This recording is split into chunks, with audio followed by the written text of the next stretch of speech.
Alright, recording myself now. First question. How has your communication changed over the course of your relationship? How's my communication changed over the course of my relationship? It's remained fairly constant. It has been largely texting with... Oh wait, actually, no, it has changed. At first, we were close together, but when it became farther apart, we called more often. But we've fairly constantly texted throughout the entirety of our relationship. Just more calls after there was a greater distance between us. More phone calls. Awesome. More phone calls. Mm-hmm. Okay. Second question. How do you deal with conflict in your relationship? Let's see. We attempt to deal with conflict by discussing both of our sides of the issue and coming to an agreement after giving both sides a fair shake. Although usually I'll try to allow her to be right if I can sort of accept that. I'll usually try and value her side more than my own. But yeah, usually we just try and discuss it without loudly arguing or anything. We just discuss it calmly. Okay. Perfect. Question number 3. Mm-hmm. How does your communication in your relationship compare to other relationship types? So how does it compare to your friendships? How is your relationship with Olivia compared to your friendships or relationships with your parents? With regards to communication? Yes. Well, obviously I don't usually call other people. My communication with other people is almost entirely by text, unless of course I see them in person, in which communication is just talking to them directly. So I will occasionally Skype call or just regular call some other people, but for the most part, I reserve that for communication with my girlfriend, solely because it's more practical and intimate to call someone, and sometimes it's easier to get your point across than through text. But for most of my friends or most of my family, the majority of communication I do by text. Whereas with Olivia, with my serious relationship, it's a lot of text and also more calling than I do with anyone else.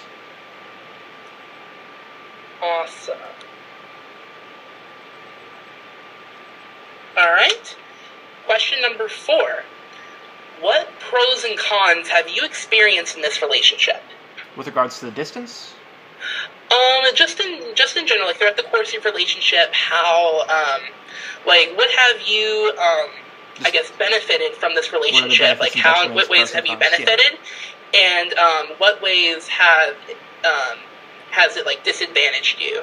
Well, let's see. As for pros, there is both increased physical and emotional and mental intimacy, as well as someone who one can always talk to and come to with whatever problems might be plaguing oneself, and simply a willing audience to basically anything. So those are some pretty big pros. As for, I suppose, detriments, there's simply the fact of exclusivity, in that if I feel any sort of attraction to someone else, then I need to quash that, because otherwise it's cheating. So the need to put down flirtation and lust or whatever after anybody else, just the requirement to stay faithful could be considered a detriment, whereas when one is single, one can indulge any whims, so to speak. Any other detriments I can think of? I guess there's slightly more conflicts, because if I'm single, then I don't have anyone to conflict with. But yeah, that would be it. So I guess on pros, there's the intimacy, physically, emotionally, and mentally. And for the cons, it would be the limits of exclusivity and the potential conflicts. Awesome. Okay, question number 5. What barriers to communication have you experienced? It could be long distance, or even when y'all lived in the same area.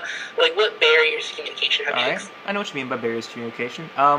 Well, there is one glitch where when I send a text, sometimes it will splice it with text from a previous text, and so the message will just sort of get garbled halfway through and switch to something that's completely out of context.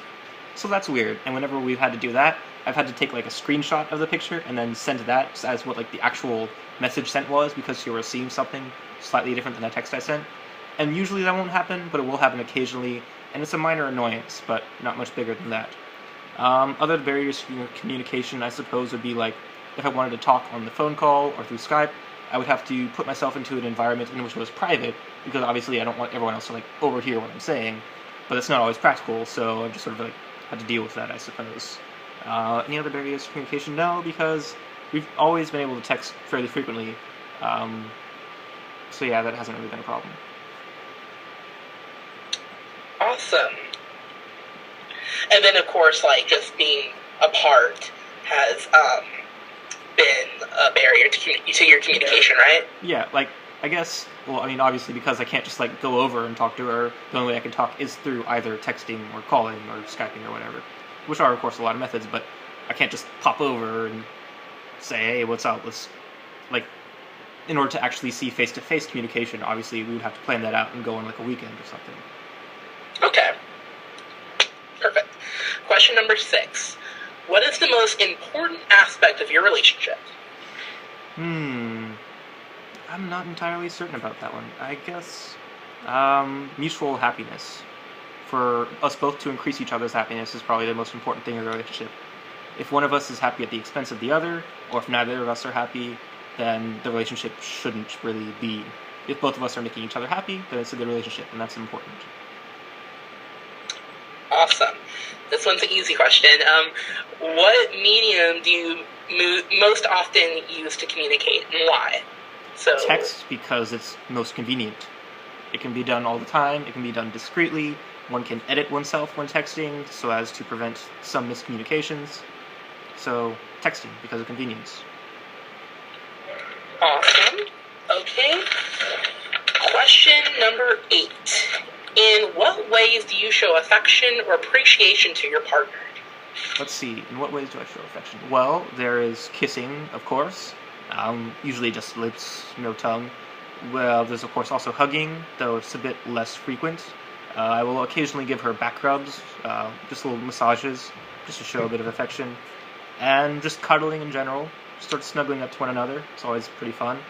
And we also will just say kind messages to each other at the start of most days, like, good morning, hope you have a nice day, or hope everything's going well, or something like that. We'll just send nice messages to each other at the start of the day. So just saying nice things to each other, and then those physical means of intimacy are generally the ways that we show affection.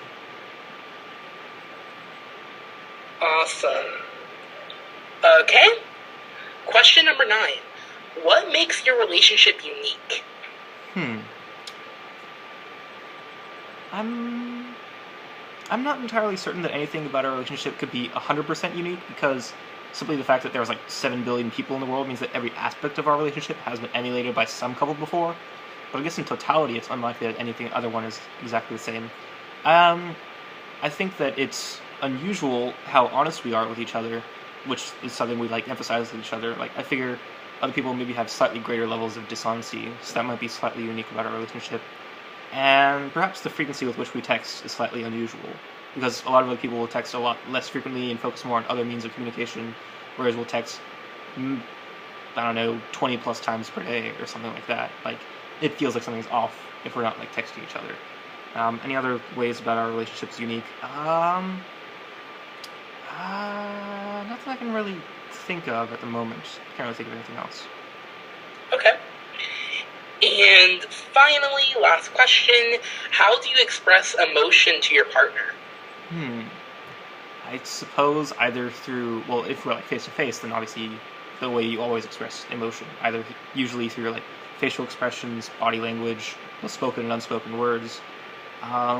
As for over text, sometimes smileys are required in order to bridge the gap of not being able to hear one's tone of voice. So like some sort of emoticons or whatever can be used to express sarcasm or joy or a joking nature or something like that.